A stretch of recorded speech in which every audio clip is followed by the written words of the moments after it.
হয় আল্লাহর এক বান্দা অনেক দূর থেকে আসছে দোয়া করার জন্য। আর আমাদের কি হইল যে আমরা বাসায় এখনো বসে রয়েছি। তার আরেকটা বিষয় হয়েছে যে আমি এমপি সাহেবকে দাওয়াত করছিলাম, ওনাকে বলছিলাম 3টা বাজে আসার জন্য। আমরা টাইমটা পরিবর্তন করছি হুজুরের কথায় মাগরিবের পর, কিন্তু এমপি সাহেবকে ফোন দিয়ে আমি বলতে ভুলে গেছি। উনি 1:30 বাজে চলে আসছেন, আয়সা বলছে বাবা তুই কই? আমি বলছি কাকা আপনাদের তো ভুলে গেছি বলতে, আমার প্রোগ্রামটা 3টা বাজে না, প্রোগ্রামটা হয়েছে মাগরিবের পর। আমার একটা গালি দেয়া আমার কবি না তুই? পরে বলতেছে যে আমি জায়গা আমারও 3-4টা প্রোগ্রাম আছে। আমি বলছি না কোনোভাবেই না, মাগরিবের পর উপস্থিত হইতে হবে। এখন এমপি সাহেব আবার ফোন করছে, বাবা না আসলে হয় না, আমি আসতেই হবে। বলছে তাহলে 5 মিনিট হুজুরের কথার ভিতরে কি আমি আসতে পারবো? আমি আসেন আপনি। এমপি সাহেব চলে আসতেছেন, বলতেছে কিভাবে যাবো, গাড়ি যাইব নি? আমি বলছি না হাইটা আসেন। তাহলে এই মেহমানরা যদি কষ্ট করে এই জায়গায় আসতে পারে, আমরা বকিল হয়ে কেন বাসায় বসে থাকবো? আপনারা চলে আসেন না দয়া করে, যে যেখানে আছেন। আপনি আসলেও আল্লাহর কোনো লাভ নাই, না আসলেও আল্লাহর কোনো লস নাই। কিন্তু এই মসজিদ ভিত্তি স্থাপনের সাক্ষী হয়ে গেলেন আপনি আসার কারণে। হাসরের ময়দানে মসজিদ জান্নাতে যাওয়ার সময় হয়তো আমার এবং আপনার নাজাতের উসিলা হতে পারে। আসসালামু আলাইকুম।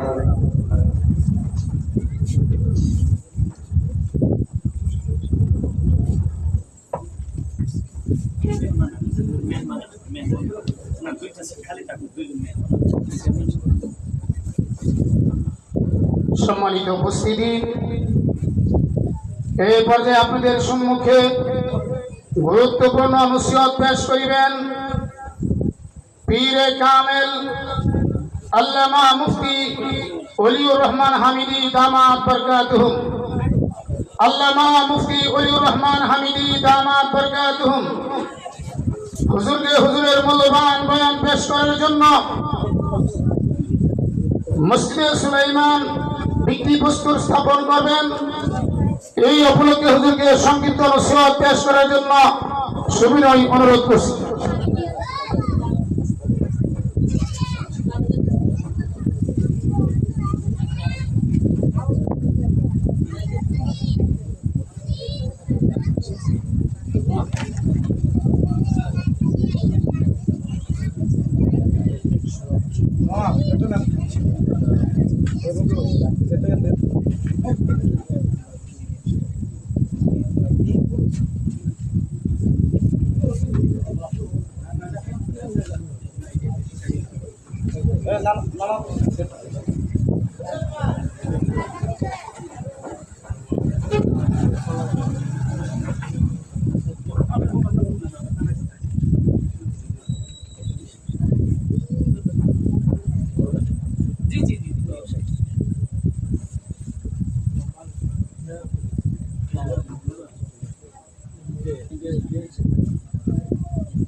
আসসালামু আলাইকুম ওয়া রাহমাতুল্লাহি ওয়া বারাকাতুহু।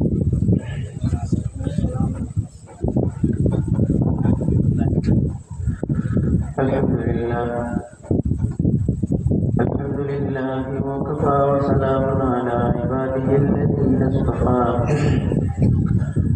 أما بعد فأعوذ بالله من الشيطان الرجيم.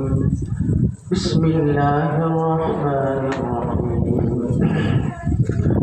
إنما نعبد مساجد الله من آمن بالله واليوم الآخر وأقام الصلاة وآتى الزكاة ولم يخش إلا الله فعسى أولئك أن يكونوا من المهتدين. وقال النبي صلى الله عليه وسلم من بنى مسجدا لله بنى الله له بيتا في الجنة أو كما قال عليه الصلاة والسلام. صلى الله على سيدنا مولانا وعلى آله وأصحابه وسلم صلى الله على سيدنا ومولانا محمد وعلى آله وأصحابه وسلم لا إله إلا الله محمد رسول الله لا إله إلا الله محمد رسول الله صلى الله عليه وسلم সম্মানিত সভাপতি সাহেব হযরত হলো এখানে উপস্থিত দিনদারি মুসলমান ভাই সব পর্দার উত্তরালে মা আল্লাহ সুবহানাহু ওয়া তাআলার বলিত শুকরিয়া আল্লাহ তাআলা দয়া করে আজকে আমাদেরকে অত্যন্ত বরকতময় এবং গুরুত্বপূর্ণ একটা মজলিসে জমা হওয়ার তৌফিক দিয়েছেন আলহামদুলিল্লাহ। এই মাহফিল অন্যান্য মাহফিলের মতো নয়। এই মাহফিল একটা ইতিহাসের সূচনা, একটা স্থাপনা, ধর্মীয় স্থাপনা এবং সব থেকে দামি ঘর আল্লাহর ঘর মসজিদ। এই মসজিদ নির্মাণের উদ্বোধনী অনুষ্ঠানে উপস্থিত থাকা, এর মানে হচ্ছে আপনি নিজেও একটা ইতিহাসের অংশে পরিণত হন। আমরা থাকবো না, কিন্তু আল্লাহর ঘর থাকবে এবং আপনি নিজেও যতদিন দুনিয়াতে থাকবেন এটা বলতে পারবেন। এই মসজিদ যখন তৈরি হচ্ছিল আমার মনে আছে এখানে সবাই আমিও ছিলাম। সারা জীবনের গল্প কথা আপনার পরবর্তী প্রজন্মকে বলার মতো একটা অর্জন, একটা ইতিহাস আপনি নিজে বলতে পারতেছেন। এরপরে কি হবে, আপনার পরের যারা এরা বলবে এই মসজিদ যখন বানানো হয়েছিল আমার আব্বার আসিলেন। এরপরের এরা কি বলবে, এই যে মসজিদ এত সুন্দর, এটা যখন তৈরি হচ্ছে আমার দাদারা এই মসজিদের সাথে জড়িত ছিলেন। আজকে এই কথাগুলো অনেক মসজিদের ক্ষেত্রে শোনা যায় না? অনেক মসজিদের ক্ষেত্রে এই কথাগুলো আমরা শুনি, গেলে শুনি হুজুর এই মসজিদটাই আমাদের আব্বা দাদারা বানাইছিলেন, আমার দাদারা এটা বানাইছিলেন, আমার বাবারা এটা বানাইছিলেন, বাবা চাচারা। এই যে কথাগুলো বলা হচ্ছে আজকের এই মসজিদের এই অনুষ্ঠানে জড়িত হওয়ার মাধ্যমে আপনিও এই ধরনের একটা আলোচনার অংশে পরিণত হয়। এবং এটা শুধু দুনিয়ার আলোচনা নয়, আপনি আল্লাহর ঘর নির্মাণের মধ্যে জড়িত থাকা, এর মাধ্যমে আল্লাহ রাব্বুল আলামিনের দরবারে আপনি আল্লাহর প্রিয় মানুষের দফতরেও ওঠার ব্যবস্থা হয়ে গেছে। আল্লাহ তাআলা আমাদের উপস্থিতিকে কবুল করুন।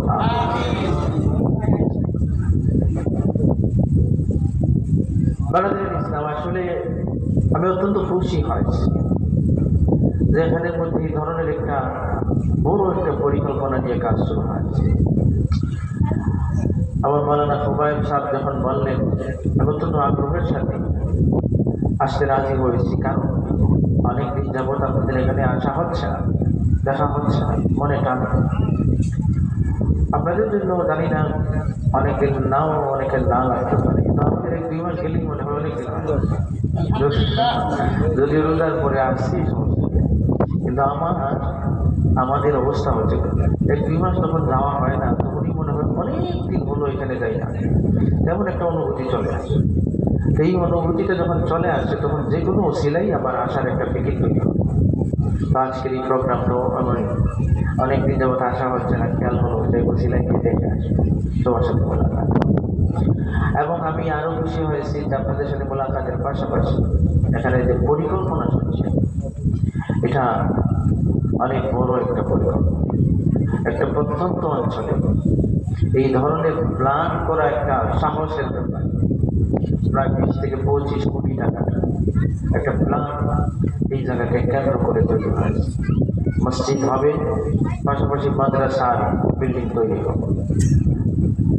এত বিগ বাজেটের, বড় বাজেটের একটা পরিকল্পনা, এই সমস্ত একটা জায়গা যেখানে রাস্তাঘাটের এত ভালো সুবিধা নয়, একটা প্রত্যন্ত গ্রাম, এমন জায়গায় এত বড় প্ল্যান করা, এটাও একটা সাহসের ব্যাপার, ঠিক কিনা? হাফিজ হোসাইন অনেক বড় একটা সাহস করেছে। আমরা দোয়া করি আল্লাহ তাআলা ওনার কাজকে সহজভাবে করানোর তৌফিক দান করুন। আল্লাহ ওনাকে সুস্থতার সাথে দেখায়া রুজি রোজগারের মধ্যে বারাকাত দান করুন, আপদ বিপদ থেকে হেফাজত রাখুন। আমিন। ব্রাদারিন ইসলাম, তো এই মসজিদ যে উদ্বোধন করা, আসলে মসজিদের কাজ পৃথিবীতে সর্বপ্রথম উদ্বোধন করেছে। দুনিয়াতে যত বাড়ি ঘর স্থাপনা তৈরি হয়েছে, সর্বপ্রথম যেই কাজ হয়েছে পৃথিবীতে এবং আল্লাহর পক্ষ থেকে এই কাজ শুরু হয়েছে, উদ্বোধন হয়েছে, সেটা হচ্ছে মসজিদের কাজ। বলেন সুবহানাল্লাহ। ইন্না আউওয়ালা বাইতিন উযিআ লিন-নাসি লাল্লাযী বিবাক্কাতা মুবারাকান ওয়া হুদাল লিল-আলামিন। ভাইরা আমার, রব্বুল আলামিন পৃথিবীতে যখন মানুষকে প্রেরণের ডিসিশন নিলেন, তখনই আল্লাহ রাব্বুল আলামিন মানুষ যাতে আল্লাহর সাথে কানেকশন তৈরি করতে পারে সেই জন্য আল্লাহর ঘর নির্মাণের মর্জিও করলেন, এবং সেই হিসাবেই রব্বুল আলামিন দুনিয়ার সর্বপ্রথম ঘর আরবে কাবা শরীফ নির্মাণের ব্যবস্থা করে দিলেন। বলেন সুবহানাল্লাহ। এখানে একটা আদম আলাইহিস সালাম আসার আগেই কি ফেরেশতারা তৈরি করেছিলেন? না, আদম আলাইহিস সালামকে পাঠানোর পরে মসজিদ বানানো হয়েছিল ওনার তত্ত্বাবধানে। উভয় দিকেই কথা। তো সব কথার মূল কথা এটাই, দুনিয়ার সর্বপ্রথম উদ্বোধন হয়েছে কোন কাজে? মসজিদ নির্মাণে। বলেন সুবহানাল্লাহ। ভাইরা আমার, এইভাবেই মসজিদ নির্মাণের কাজ শুধুমাত্র আদম আলাইহিস সালামের তত্ত্বাবধানে কাবা শরীফই হয়েছিল সেটা নয়, অন্যান্য আম্বিয়ায়ে কেরামও মসজিদ বানানোর গুরু দায়িত্ব পালন করেছেন। যেমন এই মসজিদের নাম মসজিদে সুলাইমান। হযরত সুলাইমান আলাইহিস সালাম মসজিদ তৈরি করেছেন, মুসলমানদের প্রথম কিবলা মসজিদে আকসা। যেই নাম মসজিদে সুলাইমান, এই পয়গম্বর হযরত সুলাইমান আলাইহিস সালাম, এই নামের পয়গম্বর ছিলেন হযরত সুলাইমান আলাইহিস সালাম। তো হযরত সুলাইমান আলাইহিস সালাম মসজিদ বানানোর কাজ যখন শুরু করলেন, মানুষকে দিয়ে নয়, জিনদের মাধ্যমে আল্লাহর নবী সুলাইমান মসজিদ তৈরি করছিলেন। এরা কি করত? পাথর আনতো পাহাড় থেকে, জিনে গিয়ে পাথর, তারা পাথর কাটতো, পাথর স্থাপন করত। এইভাবে মসজিদ বানানোর কাজ জিনরা করছিল। সুলাইমান আলাইহিস সালাম পরিদর্শন করতেন কাজ জিনরা ঠিক মতো করছে কিনা। কিন্তু দেখেন আল্লাহর মসজিদ কাজ শেষ হওয়ার আগে সুলাইমান আলাইহিস সালাম মারা গেছে, ইন্তেকাল করেছে। একদিন উনি কাজ দেখার জন্য গেছেন, আর ওই দেখতেছেন এই অবস্থায় ওনার ইন্তেকাল হয়ে গেছে। দাঁড়ানো, লাঠির মধ্যে বর দেওয়া, দাঁড়ানো লাঠিতে বর দেওয়া, ওই অবস্থায় ওনার ইন্তেকাল হয়ে গেছে, মারা গেছে। কিন্তু মসজিদের কাজ বাকি আছে। কাজের মিস্ত্রি হলো জিন।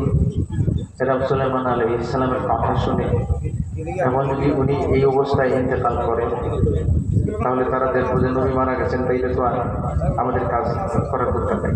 সুলাইমান আলাইহিস সালাম যখন ইন্তেকাল করছেন, তাইলে তো আমাদের আর কাজ করার দরকার নেই। এই জন্য তারা গরিমসি করবে।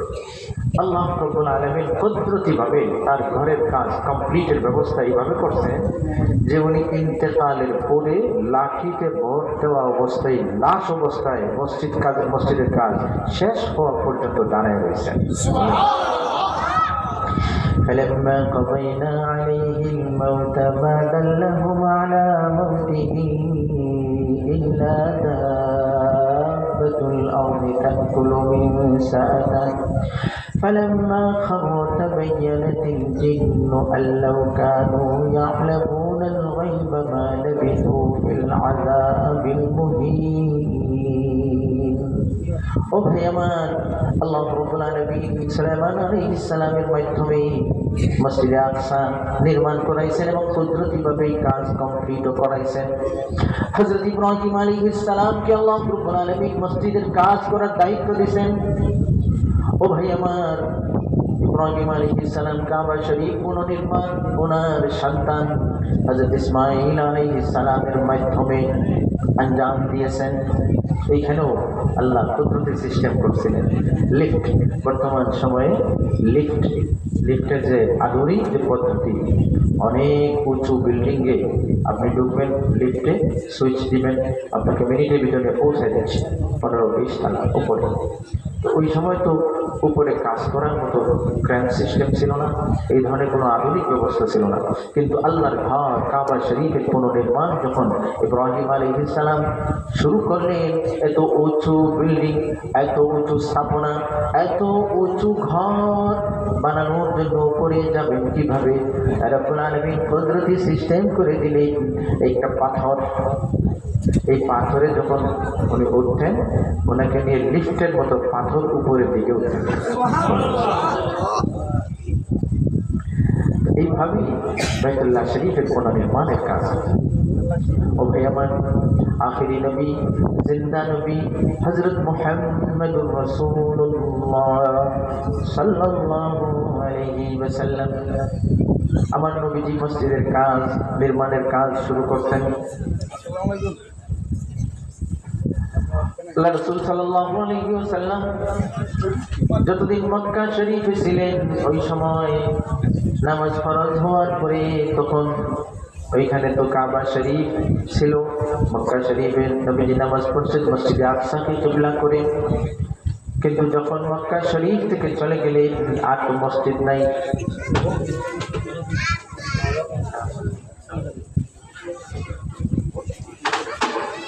হিজরত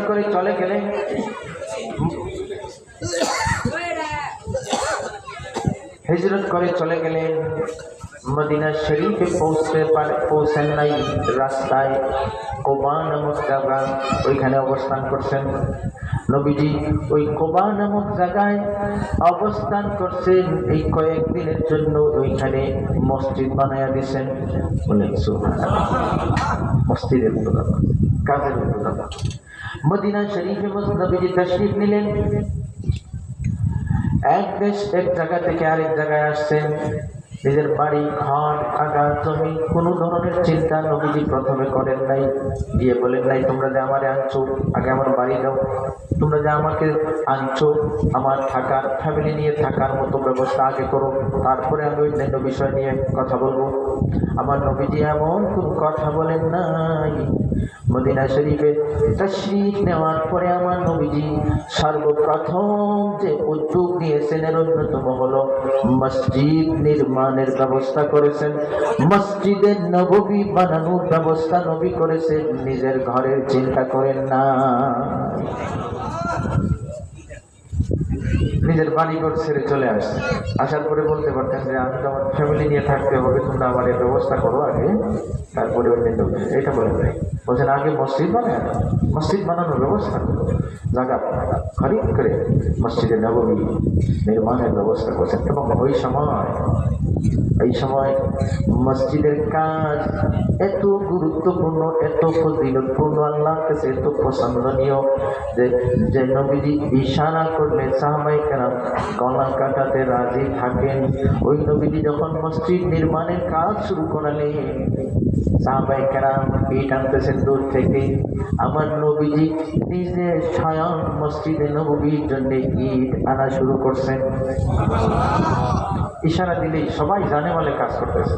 কিন্তু এর ফজিলত, এর গুরুত্ব, এর মর্যাদা, আল্লাহর কাছে মূল্যায়ন, এর কারণে নবী বলেন না আমি বসে বসে শুধু অর্ডার করবো মসজিদের কাজের জন্য, হবে না, আমি নিজেও কাজ করবো। নবীজি ইট সাহাবায়ে কেরামের সাথে নিয়ে আসতেছেন। চেহারা মুবারকের মধ্যে ধুলো, মাথার মধ্যে ধুলো, এই ধুলো মলিন অবস্থায় আমার নবী মসজিদের জন্য ইট আনতেছেন। একটু বসছেন, নবীজি একটু তাশরীফ রাখছেন। ওই সময় দেখা গেল হযরত আম্মা রাদিয়াল্লাহু তাআলা দুইটা ইট আনছেন। দুইটা এগুলো আমাদের দেশের ইটের মতো না। আপনি বলবেন 2টা কেন, জনে তো 5টা করে নেওয়া যায়, 5টা 7টা। সাহাবায়ে কেরাম একটা একটা করে আনছেন, মানে কি ব্লক এগুলা সিমেন্ট, এই যে পাথরের বড় বড় অনেক ভারী, একটাই ওঠানো যায় না। আমি যখন দারুল করাচিতে পড়ি, তো ওই সময় দারুল করাচি খুব সুন্দর একটা মসজিদ, এখন খুবই সুন্দর মসজিদ। তো এই মসজিদটা বানানোর কাজ চলতেছিল। আমাদের উস্তাদ বললেন, তোমরা কাজে শরীক হবো, মসজিদ বানানো হবে, তোমরা কাজে ইট আনবা, ইট। তো অনেক দূর থেকে ইট আনা, প্রথমে তো মনে করছি আমাদের দেশের ইটের মতো ইটও কোনো অসুবিধা। যখন আনার কাজ শুরু করলাম, আরে সর্বনাশ, একটা ইট নিচে দেখালে খবর পড়ে, এত ভারী এই বড় বড় ইট। তো এই ইটগুলো আমরা বহন করে মসজিদের জন্য দিয়ে যাই। ওই সময় মনে করতো যে একটা সুন্নতের উপর আমলের সুযোগ আল্লাহ করে দিয়েছে। আমার নবীজি মসজিদে নবী ইট বহন করছেন। তো হযরত আম্মার রাদিয়াল্লাহু তাআলা আনহু ডাবল ইট নিয়ে আসতেন, অন্যান্য সাহাবী একটা করে ইট আনছেন। হযরত আম্মার রাদিয়াল্লাহু তাআলা আনহু 2টা ইট অনেক কষ্ট করে নিয়ে আসতেছেন নবীজি কাছে, গিয়ে বলছেন, তুমি এই কাজ কেন করছো? সবাই একটা করে আনে, তুমি এত কষ্ট করেছো, 2টা করে কেন আনিস? তখন হযরত আম্মার রাদিয়াল্লাহু তাআলা আনহু বললেন, আল হাবিব, আপনি যে আনতেন, এখন আপনি একটু রেস্ট নিচ্ছেন, তো আমি আপনারটাও আনতেছি। বলেন সুবহানাল্লাহ। আপনি যে রেস্ট নিচ্ছেন, এই সুযোগে আপনি যেটা আনতেন এটা আমি নিজে আনার কাজ করতেছি, দুইটা একটা আমার, একটা আপনার। বলেন সুবহানাল্লাহ। হযরত আম্মার রাদিয়াল্লাহু তাআলা আনহু চেহারার মধ্যে ধুলো, মাথার মধ্যে ধুলো। নবীজি স্নেহের সাথে হযরত আম্মার রাদিয়াল্লাহু তাআলা আনহুর চেহারা এবং মাথা মুবারক থেকে নিজের হাত মুবারক দিয়ে ধুলো ঝাড়ছেন। বলেন সুবহানাল্লাহ। মসজিদের কামরা, এই মসজিদের কাজের জন্য যার মাথা শরীরে ধুলো লাগছে, এই ধুলো পরিষ্কার কে করতেছেন? স্বয়ং আল্লাহর হাবিব হযরত মুহাম্মদুর রাসূলুল্লাহ সাল্লাল্লাহু আলাইহি ওয়াসাল্লাম। এই কাজের এত গুরুত্ব বোঝানোর জন্য নবী নিজে কাজ করছেন, যারা শ্রমিক হিসেবে কাজ করছে তাদের শরীরে ধুলো আমার নবীজি মুছে দিয়েছেন। ও ভাই আমার, এইভাবেই মসজিদ শুধু নির্মাণ নয়, মসজিদ পরিষ্কার রাখা, মসজিদ পবিত্র রাখা, এই বিষয়টাকে রব্বুল আলামিন এত গুরুত্ব দিয়েছেন। হযরত ইব্রাহিম আলাইহিস সালাম এবং হযরত ইসমাঈল আলাইহিস সালাম কাবা শরীফ নির্মাণের দায়িত্ব যখন পালন করছেন, আল্লাহ তাদের কাছ থেকে ওয়াদা দিয়েছেন, ওয়াহিদনা ইলা ইব্রাহিম ওয়া ইসমাঈল আন তাহিরা বাইতিয়া للطائفين والعاكفين والركع السجود। রব্বুল আলামিন হযরত ইব্রাহিম আলাইহিস সালাম এবং হযরত ইসমাঈল আলাইহিস সালাম এর কাছ থেকে অঙ্গীকার নিছেন, অঙ্গীকার, ওয়াদা, শপথ। এই কথা বলেন নাই, তোমরা যে মসজিদ বানাইছো শেষ তোমাদের দায়িত্ব, এখন মসজিদের বাকি অন্যান্য কাজ না, বরং দায়িত্ব দিচ্ছেন, আমার সাথে ওয়াদা করো এই মসজিদকে পরিচ্ছন্ন পবিত্র রাখার কাজও তোমরা করো। বলেন সুবহানাল্লাহ। وعهدنا إلى إبراهيم وإسماعيل أن طهرا بيتي للطائفين والعاكفين والركع السجود। সুতরাং মনে রাখবেন, শুধু মসজিদ বানানোর কাজই গুরুত্বপূর্ণ নয়, মসজিদ বানানোর পরে মসজিদ সুন্দর রাখা, পরিচ্ছন্ন রাখা, মসজিদ পবিত্র রাখা, এটাও ইমানদারের কাজ। ঠিক কিনা? আমরা যদি মনে করি শুধু মানিয়ে কাজ দায়িত্ব শেষ করলাম, এরপরে তো বাকি যারা আছে না, প্রত্যেক খাঁটি ইমানদারের দায়িত্ব মসজিদ নির্মাণ হওয়ার পরেও আল্লাহর ঘরের দিকে লক্ষ্য রাখতে হবে। পরিচ্ছন্ন থাকবে, পবিত্র থাকবে। অমুকে কেন করলো না, তমুকে কেন করে না, না, এটা অমুক তমুকের কাজ নয়। সব আল্লাহর বান্দার দায়িত্ব আল্লাহর ঘর পরিচ্ছন্ন রাখা, ঠিক কিনা? আমরা যেগুলো নিয়ে সমাজে ঝগড়াঝাটি লাগে, মসজিদে কোনো অপরিচ্ছন্নতা, কোনো ধরনের ময়লা আবর্জনা, এগুলো দেখলে কে এটা করার দায়িত্ব, সে গেল কোথায়, করলো না কেন, এগুলো নিয়ে আমরা ঝগড়া করি। আছে কি আছে? এটা করা যাবে না। বরং মসজিদে কোনো ময়লা আবর্জনা, এই ধরনের কোনো ধুলোবালু, এগুলো দেখার পরে আপনি যদি এই কাজটা করেন, মনে রাখবেন আপনি নবীওয়ালা দায়িত্ব পালন করেছেন। মসজিদে নববীর মধ্যে দেয়ালে একজন থুতু ফেলে দিয়েছেন। তখনও এত আদব সম্পর্কে ধারণা ছিল না, কারণ নতুন, সবাই নতুন ভাবে তৈরি হয়েছে। আর যারা মুসল্লি, অনেকে আবার নতুন মুসলমান, এত আদব কি করতে হবে না হবে সব কিছু জানা ছিল না। তো একজনের থুতু ফেলে দিয়েছে মসজিদে নববীর দেওয়ালে। ভাইরা আমার, বিশ্বনবী, জিন্দা নবী, আখিরি নবী, রাহমাতুল লিল আলামিন হযরত মুহাম্মদুর রাসূলুল্লাহ সাল্লাল্লাহু আলাইহি ওয়াসাল্লাম মসজিদের মধ্যে তাশরীফ আনলেন এবং দেয়ালের মধ্যে এই থুতুটা লক্ষ্য করলেন যে একজন আল্লাহর ঘরে দেওয়ালে থুতু ফেলে দিয়েছে। নবীজি কোন সাহাবীকে অর্ডার করেন নাই, এই মিয়া দেয়ালে দেখি থুতু, তোমরা কোথায় ছিলাম, তাড়াতাড়ি পরিষ্কার করো। বুখারী শরীফে রিওয়ায়াত, নবী এটা করেন নাই, কোন সাহাবীকে বলেন নাই, আমার নবীজি নিজে এটা পরিষ্কার করছে। অথচ সাহাবায়ে কেরাম মসজিদে ইশারা করলে যা বলবেন তা করবেন, কিন্তু নবীজিকে রাগ করে দেয়, আরে এটা তোমরা কোথায় ছিল, মসজিদে দেওয়ালে কে থুতু ফেললো, তোমরা দেখো না, তাড়াতাড়ি পরিষ্কার করো, তাড়াতাড়ি পরিষ্কার। তুমি কিছু বলেন, কি করছেন? নিজে পরিষ্কার করছেন আর সতর্ক করছেন, এই এমন কাজটা করবেন, আল্লাহ বলেন সুবহানাল্লাহ। ও ভাই আমার, সেই জন্যই মনে রাখবেন মসজিদ নির্মাণের গুরুত্ব অনেক।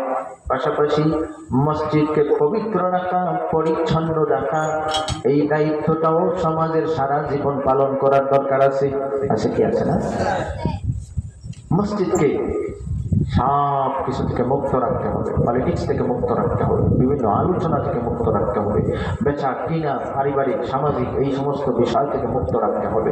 মসজিদ আল্লাহর ঘর, এখানে আল্লাহর বান্দেগি হবে, ঠিক কিনা? এটা কোনো ব্যক্তির নয়, এটা কোনো ধরনের কারো প্রভাবের বিষয় নয়, এটা কোনো মানুষের ক্ষমতার কেন্দ্র নয়, এটা আল্লাহর ঘর। এটা পলিটিক্স মুক্ত হবে, এইখানে গ্রামীণ কথাবার্তা, বিচার আদালত, বেচা কিনা, বিভিন্ন ধরনের গল্প গুজব, এসবের জায়গা মসজিদ হবে না। বরং মসজিদে আসবেন আপনি যদি কোনো বন্দেগী নাও করেন, আপনি বসে আছেন, শুধু বসে আছেন, এই বসে থাকার মাধ্যমেও প্রতিটা মুহূর্তে মুহূর্তে আপনার আমল নামায় সওয়াব লেখা হতে থাকে। তেমন একটা থাকা, আপনি ইতিকাফের নিয়তে ঢুকছেন, আপনি ইতিকাফের সওয়াব পেয়ে যাবেন। আপনি ইতিকাফের নিয়তে ঢুকছেন মানে কি? মানে এই রমজান শরীফের শেষ দশকের ইতিকাফি না। আপনি যখনই মসজিদে ঢোকেন, ওই সময় যদি 1 মিনিটের জন্য ঢোকার সময় যদি ইতিকাফের নিয়ত করেন, আমি যত সময় আছে ইতিকাফের নিয়ত, না বলে ইতিকাফের নিয়ত, আপনি মসজিদে থাকাকালীন সময়ে ইতিকাফের সওয়াব আপনার আমল নামায় লেখা হতে থাকবে। ও ভাই আমার, সেজন্যই কোনো বন্দেগী না করেও সওয়াব পাওয়ার কেন্দ্র হলো মসজিদ। আর বন্দেগী করলে তো এই সওয়াবের কোনো শেষ নাই। আপনি মসজিদের দিকে হাঁটবেন, আসবেন, আপনি এসে যে শুধু বন্দেগী করবেন এটা না, আপনি যে মসজিদের দিকে আসছেন, এই আশা প্রতিটা কদম বন্দেগী পরিণত হবে। ও ভাই আমার, রব্বুল আলামিন আপনার প্রত্যেকটা কদমের সাথে 3টা জিনিসের ফয়সালা করবেন। 3টা করবেন। আপনি বাড়ি থেকে আসতেছেন, মনে করুন আপনার 200টা কদম লাগবে, মনে করুন, তো আপনি এই 200টা কদম, আপনি বাড়ি থেকে আসেন, কয় কদম দিয়েছেন আপনি নিজেই জানবেন না, কিন্তু একদল ফেরেশতা আপনার কদম গোনার দায়িত্ব পালন করবে। আপনি আসেন, আপনি নিজেই জানেন, মসজিদে আসলাম, কদম দিলাম করতে, স্টেপ রাখলাম করতে, কাই দিলাম করতে, আপনি জানবেন না। কিন্তু আল্লাহ আপনার এই আশাটাকে এত গুরুত্ব দিচ্ছেন যে আপনার কদম গোনার জন্য রব্বুল আলামিন ফেরেশতা নিযুক্ত করবেন। আপনার কতটা কদম মসজিদে যেতে লাগলো কদম গোনা হবে, এবং প্রতিটা কদমে 3টা করে জিনিস আল্লাহ আপনাকে দান করবেন। 1 নম্বর জিনিস হলো কদম দিবেন, একটা গোনা মাফ হবে। 2 নম্বর জিনিস হলো কদম রাখবেন, সাথে সাথে একটা নেকি আপনার আমল নামায় দিয়ে দেওয়া হবে, গুনাহ মাফ হবে। আর 3 নম্বর হলো একটা কদম দিবেন, সাথে সাথে রব্বুল আলামিন আপনাকে আখিরাতে একটা প্রমোশন দান করবেন। বলেন সুবহানাল্লাহ। মর্যাদা বাড়ায় দিবেন, দরজা বুলন্দ করে দিবেন।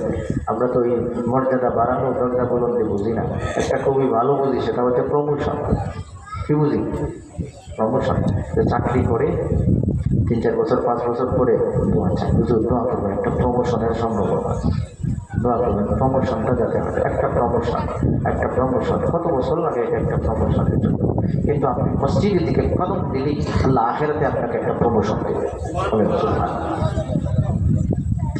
তো ভাইরা আমার, তো বলছিলাম মসজিদের দিকে আসা, এই আশাটাও এত দামি যে আপনার প্রতিটা কদম গুনাহ হবে, এবং প্রতিটা কদমে 3টা করে জিনিসের ব্যবস্থা আপনার জন্য করা হবে। একটা হলো একটা কদম দিবেন, একটা গুনাহ মাফ হবে। 2 নম্বর হলো একটা কদম রাখবেন, একটা নেকি আপনার আমল নামায় দিয়ে দেওয়া হবে। 3 নম্বর হলো একটা কদম রাখবেন, আল্লাহ আখিরাতে আপনাকে একটা প্রমোশনের ব্যবস্থা করে দিবে। এখন চিন্তা করবেন, আসলেই এই অবস্থা, আসার পরে বসলেও প্রতিটা মিনিটে সোয়াব।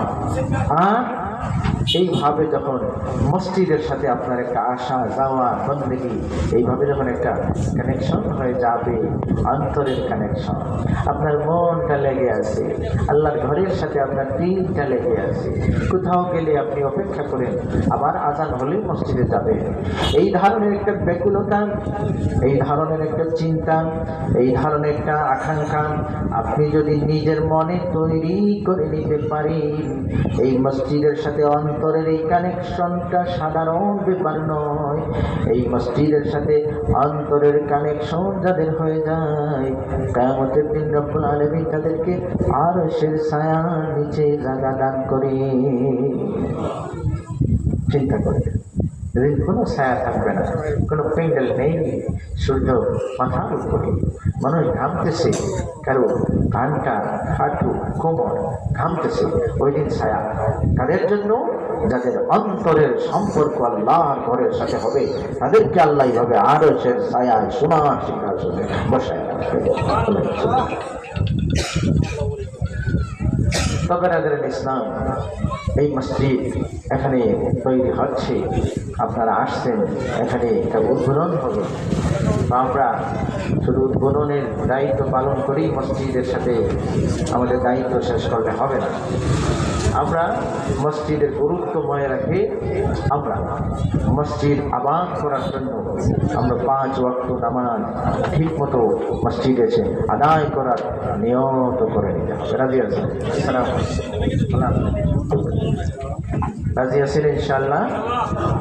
5 ওয়াক্ত নামাজ মসজিদে এসে আমরা আদায় করার নিয়ত রাখতে হবে। আর মসজিদ বানানোর মধ্যে যদি কোনোভাবে আপনাদের সহযোগিতার সুযোগ থাকে, সেটাও হবে। কারণ নবী ফরমান, মান বানা লিল্লাহি মসজিদান বানাল্লাহু লাহু বাইতান ফিল জান্নাহ। মসজিদ নির্মাণ এর সাথে একটা হচ্ছে কি, যারা বন্দেগী করবে, আপনি দুনিয়াতে না থাকলেও বন্দেগীর সওয়াবের একটা পার্সেন্টেজ আল্লাহ আপনার লাভ করবে। মসজিদ নির্মাণের সাথে যারা জড়িত হয়, মনে রাখবেন না, আপনার নামে একটা অ্যাকাউন্ট খোলাম, যেটা দুনিয়া কেউ বন্ধ করতে পারবে না। যে অ্যাকাউন্টটা কি? যারা এখানে বন্দেগি করবে, আপনি যে নির্মাণে শরীক হয়েছেন, আপনি কবরে থাকলেও এই বন্দেগির সোয়াবের পার্সেন্টেজ আল্লাহ আপনার কবরে পৌঁছে দেবে। 2 নম্বর হচ্ছে, বন্দেগি করা হচ্ছে না এমন কাজ, যেমন মনে করুন ঈশা থেকে ফজর তালা মারা, মসজিদে কেউ ইবাদত করার সুযোগ পাচ্ছে না, নামাজ পড়তে পারতেছে না, চোরের ডরে বন্ধ করা হয়েছে, এই টাইম তো বন্দেগি হচ্ছে না, কিন্তু এরপরেও সাদাকায়ে জারিয়া হিসাবে মসজিদ যে দাঁড়িয়ে আছে এই জন্য আপনার আলাদা আরেকটা সওয়াব জারি হবে। বলেছেন বন্দেগি করলেও সওয়াব, মসজিদ দাঁড়িয়ে আছে এর জন্য সওয়াব। আর আরেকটা বিষয় হচ্ছে, মসজিদ যারা নির্মাণের মধ্যে সহযোগিতা করে, আল্লাহ তাদের জন্য জান্নাতে ঘর বানায় রাখে। তো যাই হোক, বেনাদার ইসলাম আমাদের এমপি সাহেব জানিয়েছেন, আল্লামায়ে কেরাম আছেন, উদ্বোধনের কাজ হবে। লম্বা আলোচনা আমি আর করতে চাই না, আমি আপনাদেরকে মোবারকবাদ দেই এবং আমি এটাই আশা করব মসজিদের গুরুত্ব সবাই বুঝবেন এবং মসজিদ আবাদের জন্য 5 ওয়াক্ত ঠিক মতো সবাই জামাতে নামাজ পড়ার নিয়ত নিয়ে এখান থেকে উঠবেন। আল্লাহ সব কিছুকে কবুল করুন, আমিন। ওয়া আখিরু দাওয়ানা আলহামদুলিল্লাহি রাব্বিল আলামিন।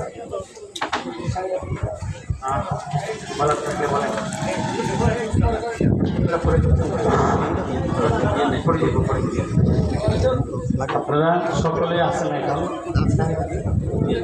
আমি 2 মিনিট কথা বলবো, এরপর কাকাকে দেব। আপনারা আমার কথাটা 2 মিনিট মনোযোগ দিয়ে শুনবেন।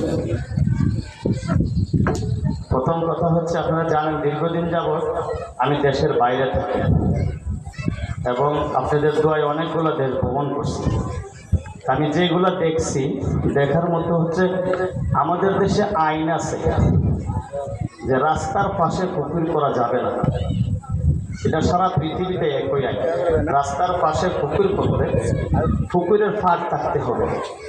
নাসিরনগর থানাতে অনেকগুলো পুকুর আছে যেগুলো রাস্তার পাশে কাকা, কিন্তু ফাঁক নাই। ফাঁক না থাকার কারণে আপনারা সরকারি বরাদ্দ টাকা খরচ করে এই পুকুরগুলো ওয়াল দিচ্ছেন। এটা আমাদের টাকা যাচ্ছে। একজন পুকুরের ব্যক্তির জন্য আমাদের টাকাটা ওয়াল দেওয়াটাকে আদৌ ঠিক হচ্ছে কিনা?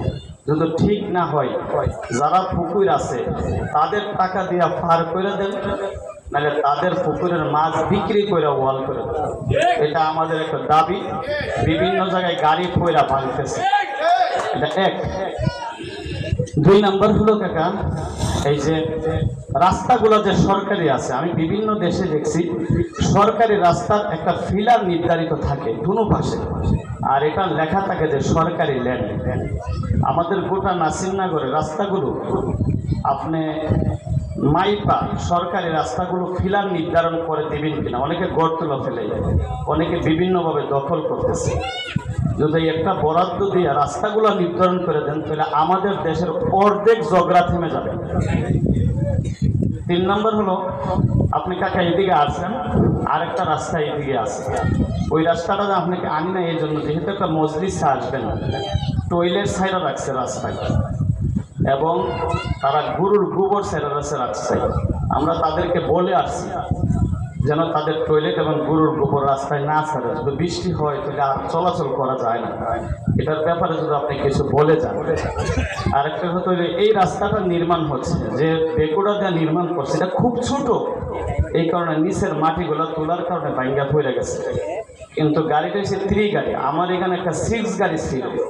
যদি এই গাড়িটা আমার ব্যবহার করে রাস্তাটা করতেন, প্রথমত রাস্তা ভাঙতো না, 2 নম্বর হলো টাকাও দিতে হইতো না, যদি তেলটা দিলেই চলতো।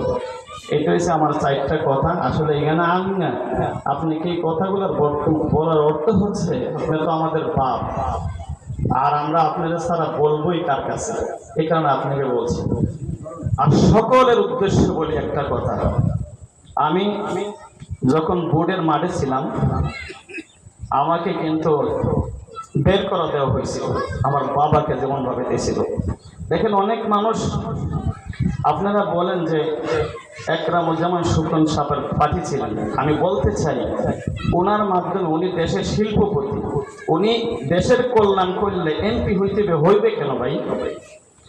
আজকে যে এই জায়গায় বেরিবান্ধে ওনাকে পাইছেন, বলেন তো ওনাকে ওই দিকে পাইতেন? বলেন হৃদয় থেকে বলেন। উনি এত অর্থ থাকার পরও কি কল্যাণ করছে নাসিরনগর? উনি কি ভার্সিটি করছে, মসজিদ করছে, কোনো কল্যাণ করছে? সুতরাং উনি এমপি হইলে শুধু ওনার কল্যাণ হইত, 4,000 কোটি টাকা লোন মাফ নিত, আর নিজের ট্যাক্স মাফ নিত, আর কিছু ব্যক্তির কল্যাণ হইতো, ব্যক্তির। দ্বিতীয় একজন যিনি কোর্টে আছে, যদি উনি এমপি হইতেন তাহলে কল্যাণ হইতো কোর্টের, ওনার ব্যবসা জমজট হইত। তা আমি বলতে চাই, হযরত এখানে আছেন, আপনাদের কাছে আমার এটা দাবি, প্রাণের দাবি, যে আমি ওনাকে মন্ত্রী দেখতে চাই। আপনারা কি আমার সাথে একমত? সবাই দিল থেকে বলছেন একমত? বলে আমরা যা হইছে আগামীতে জাপায় পাবো ইনশাআল্লাহ। উনি যখন মনে চায় যে কোনো লোক ওনাকে ফোন দিলে রিসিভ করে, এটা কি পাওনা না? বলেন, রাস্তাঘাট আসলে এমপির কাজ না, এগুলো আপনারা অনেকেই বুঝেন না।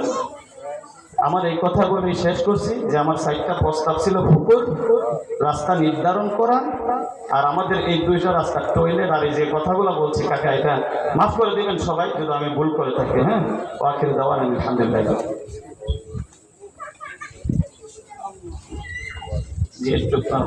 কথা বলো। সম্মানিত উপস্থিতি, আমাদের মাননীয় সংসদ সদস্য জনাব এম এ হান্নান সাহেব উপস্থিত হয়েছেন। সংক্ষিপ্ত কথার পরই আমাদের বিশ্বাবুল দোয়া করবেন। এর আগে সংক্ষিপ্ত কথা বলবেন আমাদের 10 নং গুকুন ইউনিয়ন চেয়ারম্যান সাহেব সৈয়দ মোহাম্মদ শাহিদ। বিসমিল্লাহির রহমানির রহিম। আজকের এই মহতী অনুষ্ঠানের সম্মানিত আমাদের প্রধান অতিথি, আমাদের পীরে কামেল ফজলুর রহমান সাহেব, আর আজকে আমাদের মঞ্চেও প্রধান মেহমান আমাদের নাসিরনগর 12 নম্বর 1 আসনের মাননীয় সাংসদ এম এ হান্নান এবং অত্র এলাকার ভাইয়েরা, আজকে আমাদের কাছে যে বিষয়টি এমপি সাহেবকে সামনে রেখে আমাদের হুসাইন কয়েকটা সমস্যার কথা তুলে ধরছেন এবং ওনার সহযোগিতা কামনা করছেন। আমি নির্বাচিত হওয়ার পরে উপজেলা পরিষদের মিটিংয়ে এটা মিনিমাম 5 বার উত্থাপন করছি যে রাস্তাগুলো ভেঙে যাচ্ছে। আপনারা তাদেরকে নোটিশ করে এসিডেন্টের অফিসে এনে তাদের কাছ থেকে কমিটমেন্ট আদায় করেন, তারা কতদিনের মধ্যে পাঠ্য পেতে ফেলবে। কিন্তু আসলে আমি বলতে বলতে ক্লান্ত। এই সমস্যাটা বারবার তুলে ধরছি, কিন্তু তারা সেইভাবে কর্ণপাত করে না। আমার বিশ্বাস আজকে একটা মুখ্যম সময়ে যেহেতু আমাদের এমপি মহোদয় উপস্থিত, নিশ্চয়ই উনি যেহেতু বিষয়টা সম্পর্কে সবার সামনে অবগত হয়েছেন এবং এই সমস্যা থেকে যদি নাসিরনগরকে বের করা যায়, অনেক রাস্তা আমরা আসলে ধরে রাখতে পারব। একটা গরিব দেশ, অর্থ যোগান করা, যারা দায়িত্বে থাকে তারা মন্ত্রণালয়ে যে টাকা জোগাড় করতে অনেক কষ্ট, অনেক ট্যাগ পেতে হয়। কিন্তু দেখা গেলে অর্থগুলো কিছু মানুষের দায়িত্বহীনতার কারণে এই রাস্তাগুলোকে আমরা টিকসই করতে পারতেছি না। তা আমরা আশাবাদী, যেহেতু উনি আজকে মঞ্চে এই বিষয়গুলি জনতার সামনে শুনলেন যে সমস্যা কিছু পাবলিক সমস্যা কিছু আছে, আমরা বলি, কিন্তু দেখা গেল তারা সেভাবে কর্ণপাত করতে চায় না। আসলে যেহেতু এখন মাননীয় সংসদ যদি এখান থেকে একটা দিক নির্দেশনা আসে, আমরা বিশ্বাস করি যে এই সমস্যাকে আমরা সমাধান করে আমাদের রাস্তার স্থায়িত্ব বাড়াতে পারবো এবং সামাজিক পরিবেশকে সুন্দর করতে পারবো। আর আজকের এই মসজিদ আমরা নির্মাণ করতে যাচ্ছি, আমাদের হাফিজ হুসাইন আহমদের একটা বিশাল প্রচেষ্টা। আসলেই একটা মসজিদের ভিতর যে কমপ্লেক্স করা তার পরিকল্পনা, আসলে মসজিদ ভিত্তিক যদি সমাজ থেকে ধরে রাখা যায় এবং মসজিদের সাথে কানেক্টিভিটি বাড়ে, সমস্ত সমস্যাগুলো যদি আমরা কংগ্রেস ভবনে বসে নিজেদের মধ্যে আলোচনা করে সমাধানের পথে এগিয়ে যাই, আমরা সমাজ থেকে যে ধরনের মাদকের ছয়লাভের কারণে যেমন আমরা ভুগছি, আমাদের নানান সামাজিক সমস্যাগুলো আজকে বিবাহ বিচ্ছেদের সংখ্যা অনেক বেড়ে গেছে। এই যে সামাজিক মূল্যবোধ থেকে আমরা পিছিয়ে যাচ্ছি আমাদের সমাজ, এখান থেকে আমরা হয়তো এই কমপ্লেক্স ভবনের সৃষ্টির মধ্যে দিয়ে আমরা একটি সুন্দর অবস্থান ফিরে আসতে পারবো, সমাজকেও সুন্দরভাবে গড়ে তুলতে পারবো। এই প্রত্যাশা ব্যক্ত করে আমার সংক্ষিপ্ত বক্তব্য এখানে এসে ধন্যবাদ। সম্মানিত উপস্থিতি, 1 মিনিটে বক্তব্য দিবেন জনাব একেএম খালেদ সাহেব, সিনিয়র সভাপতি, নাসিরনগর বিএনপি।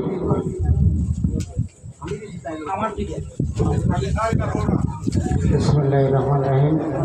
আজকের এই মহতী অনুষ্ঠানের সম্মানিত সভাপতি, উপস্থিত আছেন নাসিরনগর মানুষের নয়নমণি, নাসিরনগর মানুষের মাটি ও মানুষের নেতা মাননীয় সংসদ সদস্য মহোদয় এম এ হান্নান, উপস্থিত আছেন বিশিষ্ট ব্যক্তিবর্গ, উপস্থিত আছেন সুধীমণ্ডলী।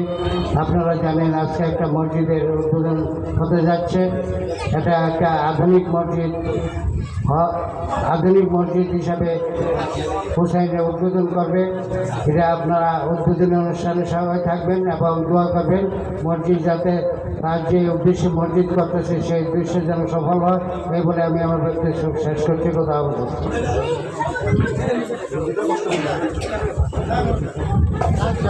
সংক্ষিপ্ত 1 মিনিট অনুমতি পেশ করবেন নবীনগরের প্রখ্যাত আলিমে দ্বীন হযরত মাওলানা মাহবুবুর রহমান সাহেব। আসসালামু আলাইকুম রহমতুল্লাহি ওয়া বারাকাতুহু।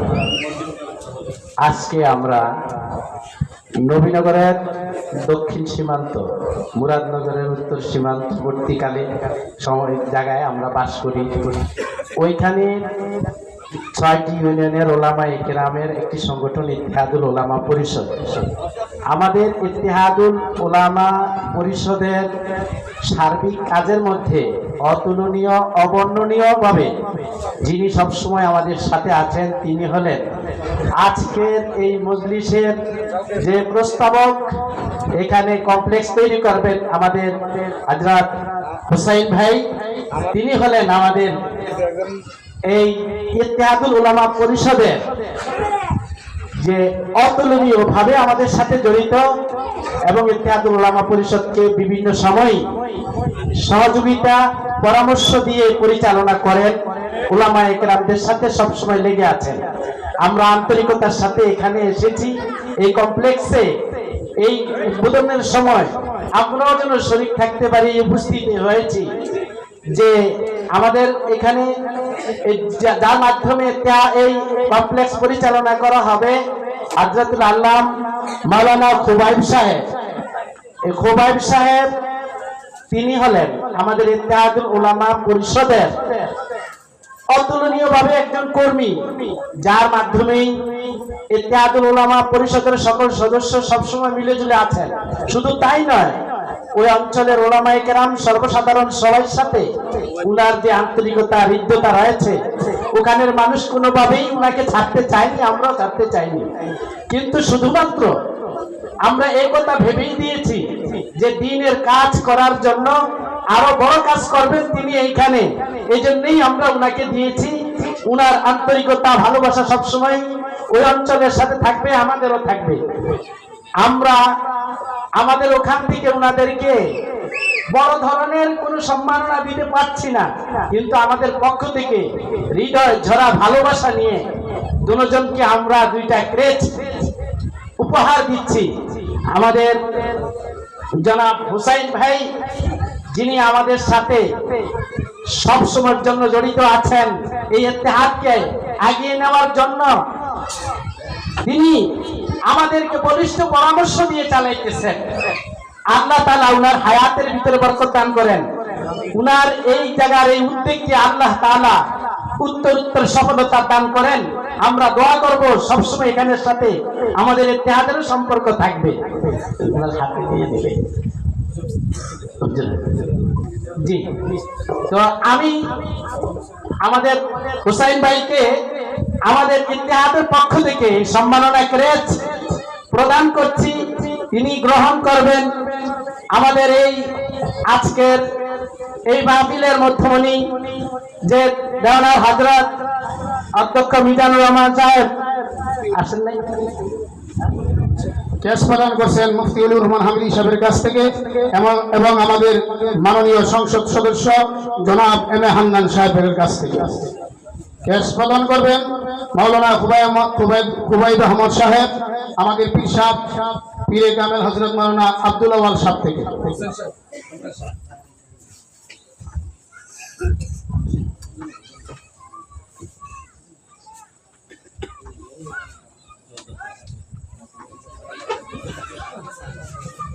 সম্মানিত উপস্থিতি, আমরা আজকে আমাদের প্রধান অতিথি এমপি মহোদয়ের বক্তব্যের জন্য অপেক্ষিত। এ পর্যায়ে 2 মিনিট কথা বলবেন মসজিদে সুলাইমানের প্রতিষ্ঠাতা হাফেজ হুসেন আহমদ সাহেব। হাফেজ হুসেন আহমদ সাহেব। আমি আর কথা বলতে চাই না, আমি তো কথা বলেই ফেলছি। আমি আমার 2 জন প্রতিনিধিকে ডাকতে চাই এই মঞ্চে, যে ইঞ্জিনিয়ার সাহেব এবং আমাদের রাসেল, আরেকজন রাকিব, তোমরা চলে আসো। আমি পরিচয় করা দিতে চাই এই সন্তানগুলা।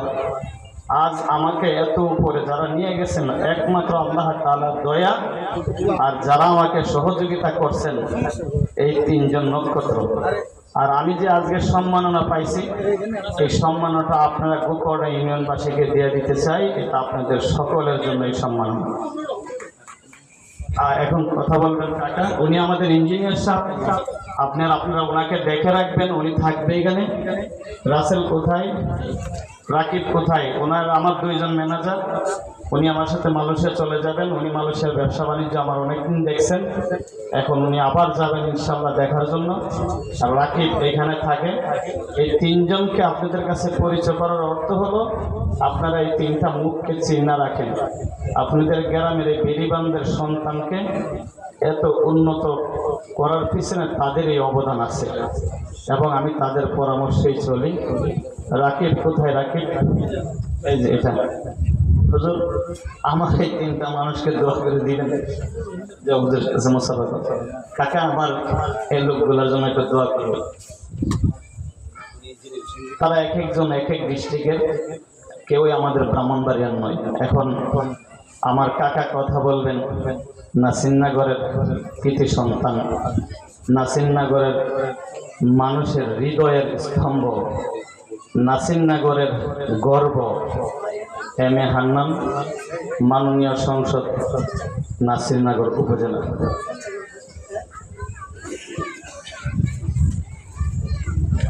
বিসমিল্লাহির রহমানির রহিম। আজকে কারি সুলাইমান সাহেবের নামে এই মসজিদ নির্মিত হচ্ছেন। তার সুযোগ্য সন্তান তার বাবার নামে এই মসজিদ নির্মাণ করছেন। এই মসজিদ এবং যতদূর দেখলাম যে মসজিদের সাথে মাদ্রাসাও আছে। আজকের এই উদ্বোধন অনুষ্ঠানের সম্মানিত সভাপতি, উপস্থিত উলামায়ে কেরামগণ, উপস্থিত আমাদের গোকর্ণ ইউনিয়নের সকল স্তরের মুরব্বিয়ান, যুবক ভাইয়েরা এবং সকল আমন্ত্রিত অতিথিবৃন্দ, আপনাদের সকলকে আমি জানাচ্ছি আমার সালাম। আসসালামু আলাইকুম রহমতুল্লাহি ওয়া বারাকাতুহু। যে আমি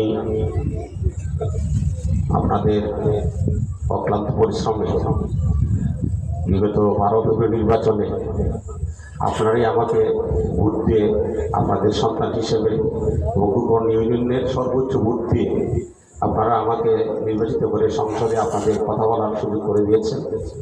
আমি আজকে যেহেতু আপনাদের সকলকে পাইছি, এই জন্য আমি আপনাদের সকলের প্রতি জানাচ্ছি কৃতজ্ঞতা। আমি মহান আল্লাহ তাআলার কাছে জানাচ্ছি শুকরিয়া যে মহান আল্লাহ তাআলা আপনাদের সহযোগিতা উসিলা আমাকে নির্বাচিত করেছেন।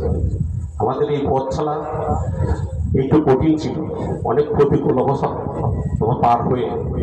আপনারা জানেন বিগত 17 বছর বাংলাদেশের রাজনৈতিক ইতিহাস কী ছিল। এখানে মানুষ, টুপিওয়ালা মানুষ, দাড়িওয়ালা মানুষ এবং আমরা যারা ভিন্ন মত পোষণকারী ছিলাম, আমাদের বাক স্বাধীনতা হরণ করা হয়েছিল, আমাদের গণতান্ত্রিক অধিকার হরণ করা হয়েছিল। আমাদের জন্য কোনো সাম্যতা ছিল না। আমরা ছিলাম একটি বঞ্চিত জনগোষ্ঠী মানুষ। আলহামদুলিল্লাহ বহু মানুষের আত্মত্যাগ এবং দেশপ্রেমী লাখো কোটি মানুষের সফল আন্দোলনের ফলে আমাদের প্রায় 1400 তাজা প্রাণীর বিনিময়ে 24 সালে 25 আগস্ট আজকে 3রা আগস্ট আমার মনে পড়ে এই দিনে আমাকে 23 জন পুলিশ আমার বাড়িতে আমাকে ঘেরাও দিয়েছিল আমাকে গ্রেপ্তার করার জন্য। আমাকে না পাই আমার পরিবারের উপরে অনেক অন্যায় অত্যাচার তারা করেছে। আমার বাড়ির গেট তারা ভাঙছিল, তারা অনেকে জানেন যারা খবর রাখতেন। আমরা তখনও জানতাম না, কারণ বিপ্লবীরা এরকমই হয়, তার পিছনে থাকাবার সময় পায় না। আমরা তখনও জানতাম না যে একদিন পরই মাত্র 24 তারিখ 25 তারিখেই এই ফ্যাসিস্ট হাসিনা সরকার এদেশে পদত্যাগ করে দেশ থেকে পলায়ন করবে। আমরা এখন এই যে সংসদ গঠিত হয়েছে, এই সংসদকে অনেকেই বলে থাকেন যে এটা একটা মজলুমের সংসদ। এখানে আইনাগর থেকে বীরদাসার লোকজন আছেন, এখানে বহু প্রখ্যাত উলামায়ে কেরামগণ আছেন, এখানে ফাঁসি মঞ্চ থেকে যারা আর কয়েকদিন হাসিনা সরকার থাকলে তাদেরকে ফাঁসিতে ঝুলানো হতো এরকম আসামি আছেন। এবং এটাই মনে হয় বাংলাদেশের একমাত্র সংসদ যেখানে একজন এমন লোক খুঁজে পাওয়া যায় না 300 জনের মধ্যে যে বিভিন্ন মেয়াদে জেল কাটে নাই বা যার নামে অসংখ্য মামলা নাই। এই জন্য আমি বলছিলাম যে আমাদের এই পথ চলাটা কঠিন ছিল, এত অনুকূল পরিবেশ ছিল না। আমি আজকে যেখানে দাঁড়িয়ে তার অনুষ্ঠানে আমরা কথা বলতে আসছি, তার বাবা সুলাইমান সাহেবের সাথে আমার পরিচয় হলো যখন আমি সরকারি পৃথিবীর করতে লেখাপড়া করি। আমাদের বাসা ছিল ঢাকার মহাখালী, আর মহাখালী একটা মসজিদে এই সুলাইমান সাহেব থাকতেন। এইভাবে আমার এখানে নামাজ পড়তে যাওয়া হতো। আমার বড় ভাই বাসা থেকে যখন আমাদের সাথে এইভাবে তারা পারিবারিক পরিচয়, সেই সূত্রে আমি যখন প্রথম নির্বাচনে দাঁড়াই চেয়ারম্যান 2003 সালে উনি আমার জন্য দোয়া করেছিলেন। এবং আপনারা জানেন 2003 সালে অনেকটা ছাত্র অবস্থায় আপনাদের এই গুকন ইউনিয়নের চেয়ারম্যান আমি নির্বাচিত হয়েছিলাম। তারপরে আমার পথ চলাবাতা সহজ ছিল না, বিভিন্ন রাজনৈতিক প্রতিকূল পরিস্থিতি পার হয়ে অনেক নেতাদের বিরোধ মোকাবিলা করে আমাদের সহযোগিতা 2003 সাল থেকে যে পথ চলা শুরু করেছিলাম, এটা 2026 সালে আল্লাহ আমাদের স্বপ্ন পূরণ করে যে আমরা একটা কাঙ্ক্ষিত জায়গায় আপনাদের বদলতে আল্লাহর বিশেষ রহমতে আমরা পৌঁছতে পারছি। যে কথাগুলো বলছেন এবং ওই সুবাদেই হুসাইনের সাথে আমার এই সব কথা, হুসাইন যখন বিদেশ যাবে তখন আমার সাথে তার পরামর্শ ছিল, আমি তাকে পরামর্শ দিয়েছিলাম। যে জন্য এই কথাগুলো বলা, সে কিছু স্থানীয় সমস্যার কথা তুলে ধরেছেন। আমি এই বিষয়ে বেশি কথা বলি না, এক কথা শুধু বলি যে গুকন ইউনিয়ন তো আমার জন্মস্থান। শুধু গুকন ইউনিয়ন না, এই 13টা ইউনিয়নে এই সব কিছু দেখা এখন আমার দায়িত্ব আপনারা দিয়েছেন। আর গুকন ইউনিয়ন আমার জন্মস্থান, সেই হিসাবে আমার মনে আপনারা আমাকে না বললো আপনাদের যত ধরনের অসুবিধা আছে, উন্নয়ন আছে, ইনফ্রাস্ট্রাকচার ডেভেলপ আছে, সেগুলো ইনশাল্লাহ আমরা করার চেষ্টা করব। আমি এই সুযোগ এই জন্য আপনাদের সকলের দোয়া চাই। আপনারা লক্ষ্য করলে দেখবেন আমাদের সরকারের মাত্র 5 মাস গত হয়েছে। 5 মাসে আমি প্রায় 4 কোটি টাকার উন্নয়ন প্রকল্প আমার এই উপজেলা সর্বোচ্চ আমি করতে পেরেছি, বাস্তবায়ন করতে পেরেছি। সবচেয়ে যে ঐতিহাসিক যে বিষয়টা সেটা আপনাদের জানা দরকার। আপনাদের সন্তানের হাতে সর্বপ্রথম বাংলাদেশের ইতিহাসে সবচেয়ে বড় কাজ, যেটা এই দেশে অনেক মন্ত্রী মিনিস্টার পারে নাই। আমি বিশ্বরূপ থেকে হবিগঞ্জ হয়ে নবীগঞ্জ হয়ে আপনার আউসকান্দি পর্যন্ত যে রাস্তাটা হবে 4 লেনের রাস্তা, এটা নাসিরনগর অংশের জন্য প্রায় 618 কোটি টাকার টেন্ডার অলরেডি হয়ে গেছে। এবং আজকে আমরা জানলাম কার্যালয় দেওয়া হয়ে গেছে, এটা কাজ শুরু হবে।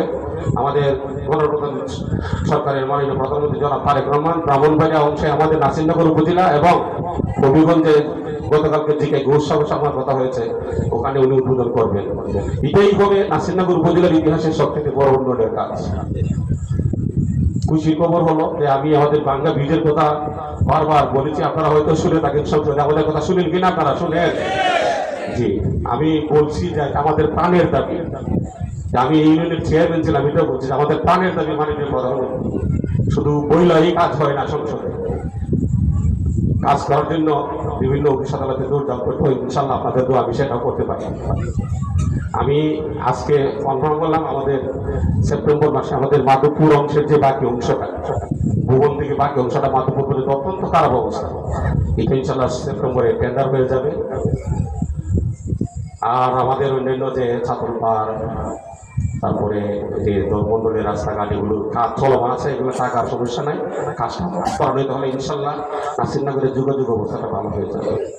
যাই হোক, আমি আসলে একটু অন্য প্রসঙ্গে চলে গেছি, এটা আজকে বিষয়বস্তু না, তারপরও বললাম এই জন্য আপনারা ইউনিয়নবাসী আপনারা এটা জানা দরকার, অবগত থাকা দরকার। আর হুসাইন যে সমস্যাগুলোর কথা বলেছেন এটা আমি দেখবো। আর হুসাইন সম্পর্কে হলো যে আমারও আল্লাহর মধ্যে পৃথিবীর বিভিন্ন দেশে যাওয়ার সুযোগ হয়েছে, পৃথিবীর বিভিন্ন দেশে দিয়ে একটা মুসলিম দেশে আমার যাওয়ার সুযোগ হয়েছে। আমি সর্বশেষ গত পরশুদিন একটা ছোট্ট দ্বীপরাষ্ট্র মালদ্বীপ থেকে আমি আসছি। মসজিদের শহর মালদ্বীপ, মুসলমানের শহর মালদ্বীপ, এটা পর্যটক নির্ভর একটি দেশ এবং চারদিকে সাগরে নোনা মাথায় তাদের প্রধান অর্থকরী বসত। তো যেটা দেখে আসলাম মানে আলু জলমল একটা শহর। মাত্র একটা দেশে, আপনারা যারা না জানেন, একটা দেশে মাত্র 6 লক্ষ লোক, শুধু 6 লক্ষ তাদের নাগরিক। আর আমাদের এই ছোট্ট দেশে আমাদের লোক সংখ্যা হলো এখন যদি আদৌ সময় তাহলে 20 কোটি কম হবে না।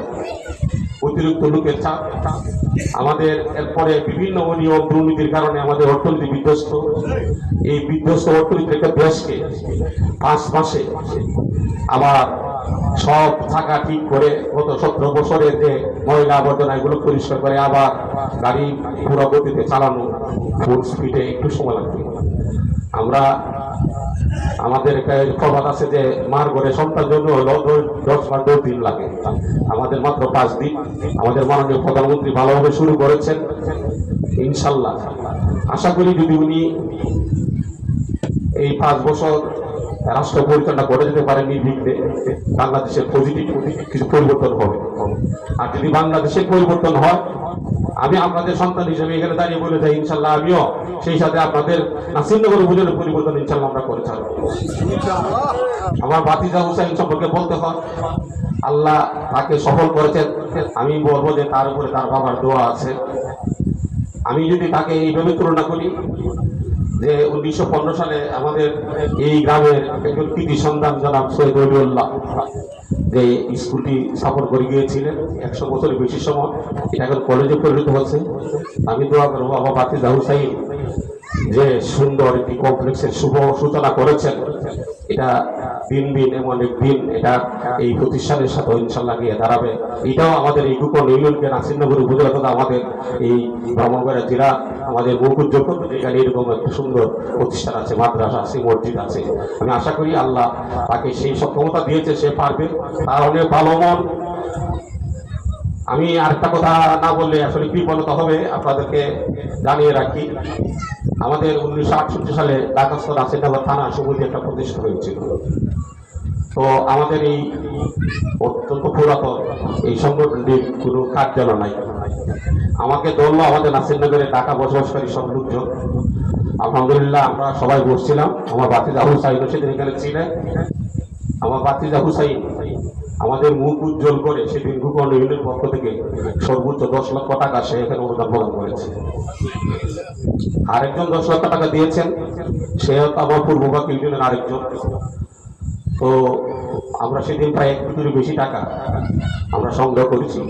এবং এই জন্য বললাম যে তার যে মন দানের যে উদারতা, অনেকের টাকা পয়সা আছে, অনেকের অনেক অর্থবিত্ত আছে, কিন্তু সংকীর্ণতাও আছে, জায়গায় দান করে না। এটা কিন্তু আমরা যে একটা নামের তালিকা আমরা করেছি, ওই নামের তালিকা একবারে উপরের ভাগে তার নাম লেখা হয়ে থাকবে আমাদের গোপন ইউনিয়নের সন্তান হিসেবে। সেই প্রতিষ্ঠানটাকে সহযোগিতা করছে, কারণ এটা একটা থানার একটা কার্যালয় হবে, থানা সমিতির কার্যালয়। আলহামদুলিল্লাহ আমি মনে করি এটাও আমাদের জন্য একটা প্রাউডের জায়গা। আমি শেষ এটাই বলবো যে আল্লাহ তার এই সক্ষমতা, তিনি প্রতিষ্ঠান করার সক্ষমতা আরো দিন দিন বাড়াইয়ে দিন।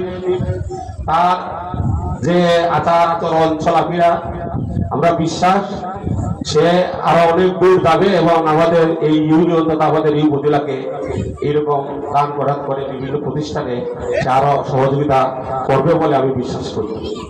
আজকে এখানে অত্যন্ত শ্রদ্ধেয় আমগণ আছেন, ওনাদের সামনে আসলে এই বিষয়ে কথা না বলেই ভালো। তো আমি আপনাদের সকলের কাছে দোয়া চাই যে আমি যেন আমার উপরে যে অর্পিত দায়িত্ব আপনারা প্রদান করেছেন, আমি যেন সুন্দরভাবে এই দায়িত্ব পালন করতে পারি। আমি যেন কোনো ইউনিয়নকে এই একটি উন্নত ইউনিয়নে পরিণত করতে পারি, সেই দোয়া আপনারা করবেন। পাশাপাশি সমগ্র নাসিরনগর উপজেলাকে আমি একটা উন্নত নাসিরনগর করতে চাই ইনশাআল্লাহ। আপনারা আমার জন্য আর একটু দোয়া করবেন। আমি আগামী বৃহস্পতিবার আমার স্ত্রী সন্তান সহ আমরা 6 জন পরিবারের একটু উমরা হজ করতে যাচ্ছি ইনশাআল্লাহ। বৃহস্পতিবার দুপুরে আমাদের ফ্লাইট, যেন আল্লাহ আমাদের উমরা শেষে সহি সালামতে বাংলাদেশে ফিরে আনেন। এই জন্য আপনার সকলের কাছে দোয়া চাই, সকলের সুস্বাস্থ্য কামনা করে আমি আমার আজকের এই আলোচনা এখানে শেষ করছি। আসসালামু আলাইকুম ওয়া রাহমাতুল্লাহি ওয়া বারাকাতুহু। আসসালামু আলাইকুম।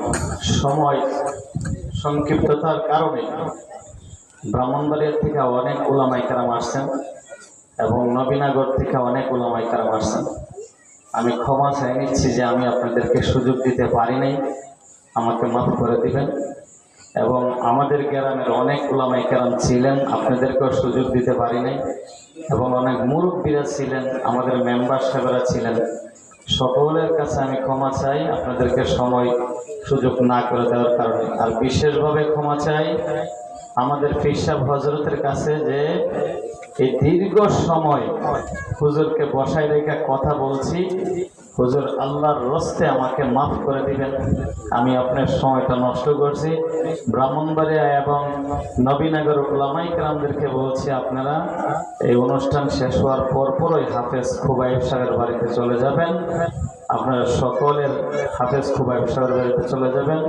আর যারা মুরব্বী আছেন, যারা মেম্বার আছেন, যারা মান্যগণ্য ব্যক্তি আছেন, আলেম সমাজ আছেন, যদি আল্লাহ তাআলা আমাদেরকে আবার একত্রিত করে তাহলে আপনাদেরকে কথা বলার সুযোগ করে দিব। এখন আমাদের পীর সাহেব হুজুর মর্জিমতে উনি কথা বলবেন এবং দোয়া করবেন। আল্লাহ তাআলা আমাদেরকে শোনার তৌফিক দান করুন।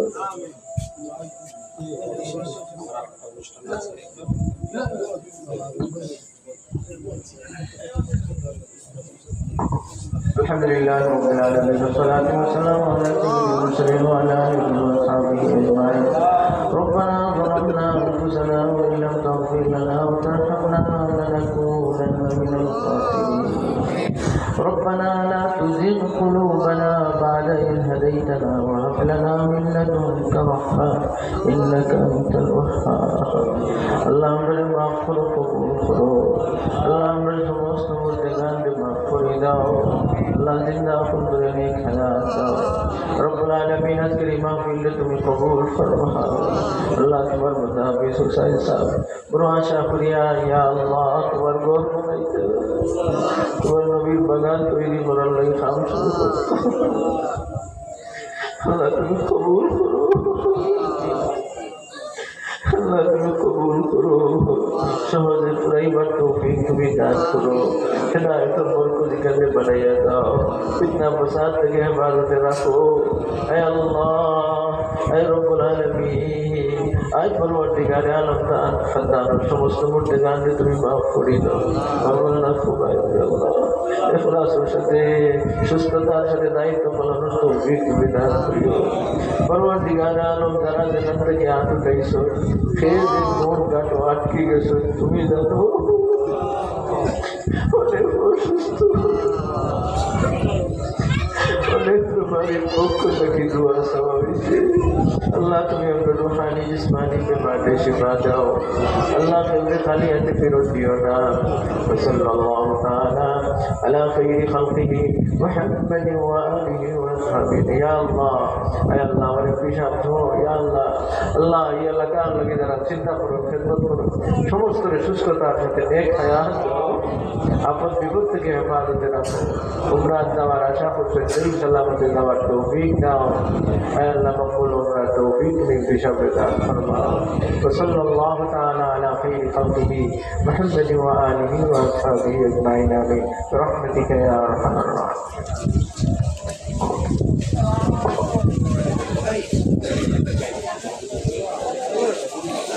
ভাই রাস্তাটা করে দেন, ওই যে পিলার জায়গা না এখানে একটু যাবে হুজুর এখন